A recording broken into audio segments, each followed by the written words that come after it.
When did you start learning these skills to make your crafts? I actually inherited from my mother. So, since bata pa ko ga, himo-himo nagyud ko og mga crafts. Nara ko sa balay, di kay ko hiling og laag. So, gahimo-himo na ko mga crafts mo rin akong kalingawan. What inspired you to start making use of this skill? Unsay naka-inspired sa imuha? Kanang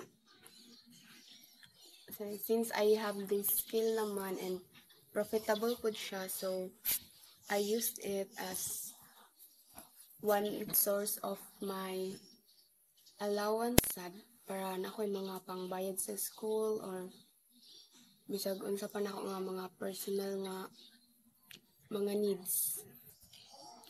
So, what materials do you usually need kada maghimo ka sa imuhang crafts? Depende kung unsa nga crafts, kung mga flower, usually I actually make kanang fuzzy nga flowers or satin flowers.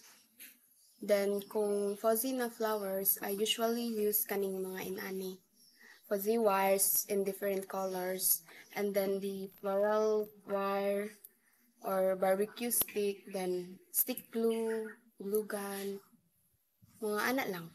Then the wrappers kung ako siyang i-bouquet. So, maghimo lugar kagat ng mga bracelet, unsay mong mga kasagaran ginagamit? Kuan katong wax rope, then mga beads, different kinds and colors of beads. So, what steps imong gina-follow para, or steps or process imong gina-follow para mag-create sa imong crafts or art? Na ba kay mga ritual or unsay imong ginabuhat una or imong process ba ayha ka mag-start? Okay, first iandam gyud ang mga gamit kay para hanay na tanan para wala na ipangitaon while gahimo na ka. And then kung ano dayon, mag-start na kaghimo sa kung unsa may gusto, like example these lavenders. So we need fuzzy wires, then the floral wire. Imuha lang ni siyang i-twist diri like that. Hantod nga mahurot na siya ka-twist.